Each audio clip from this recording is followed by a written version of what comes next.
آپ سب لوگوں سے اپنے بہت سارے سریام کے پروگرامز پر ہاتھ باندھ کر معافی مانگنا چاہتا ہوں۔ سب سے پہلے میں آپ سب سے اپنے اس پروگرام پر معافی مانگتا ہوں جس میں میں نے کراچی کے علاقے لیاری سے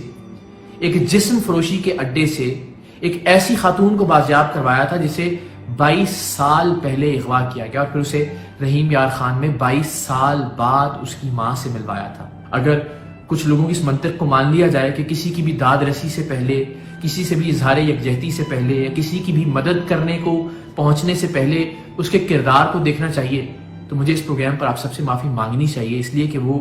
عورت تو جسم فروش عورت تھی،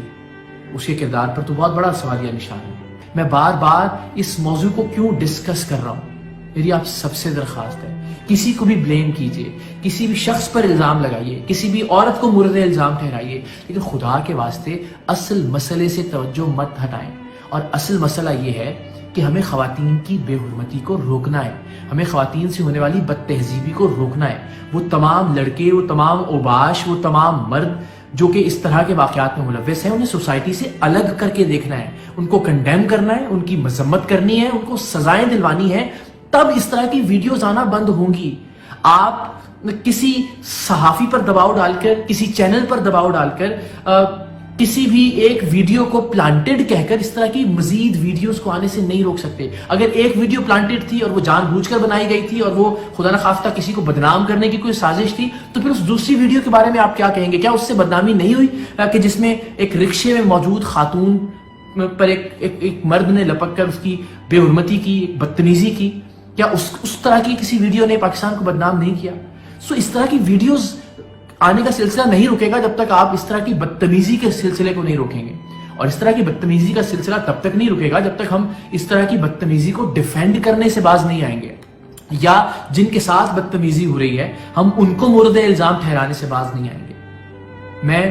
پاکستان کے سبز ہلالی پرچم، پاکستان کے سبز پاسپورٹ کی تقدیس، اس کے محترم ہونے، اس کے مقدم ہونے کا سب سے بڑا نہ صرف حامی ہوں بلکہ اس کے لیے کوشش بھی کر رہا ہوں۔ میں چاہتا ہوں کہ پاکستان کا پاسپورٹ لے کر جب میں یا میرا بچہ دنیا کے کسی بھی امیگریشن کاؤنٹر پر جائے تو امیگریشن آفیسر کی آنکھوں میں میرے لیے، میرے پاسپورٹ کے لیے، میرے ملک کے لیے عزت ہو، احترام ہو، سوالات نہ ہوں، جو کہ آج کل ہم دیکھتے ہیں۔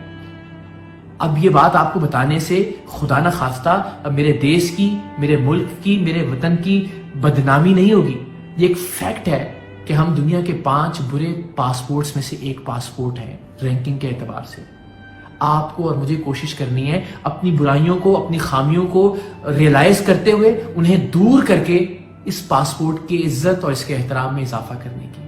اور پاسپورٹ کی عزت، پاسپورٹ کا احترام، اس ملک کی عزت، اس ملک کا احترام ہماری بہنوں اور بیٹیوں کے احترام سے مشروط ہے۔ آئیے آپ اور میں اپنے طور پر کوشش کرتے ہیں کہ انشاءاللہ ہم مزید بہتر کریں گے پاکستان میں خواتین کے لیے ماحول کو، ہم مزید بہتر بنائیں گے اس بات کو، اور یقینی بنائیں گے کہ ہماری بہنیں اور بیٹیاں جب پاکستان میں باہر نکلیں تو خود کو بالکل محفوظ تصور کریں۔ آپ اپنا کردار ادا کیجئے، میں انشاءاللہ العزیز اپنا کردار ادا کرتا رہوں گا، اور ایک کردار ادا کرنے میں جان سے بھی جانا پڑے تو یقین مانیے کہ مجھے کہیں پر بھی کوئی دکھ اور افسوس نہیں ہوگا۔ پاکستان زندہ باد۔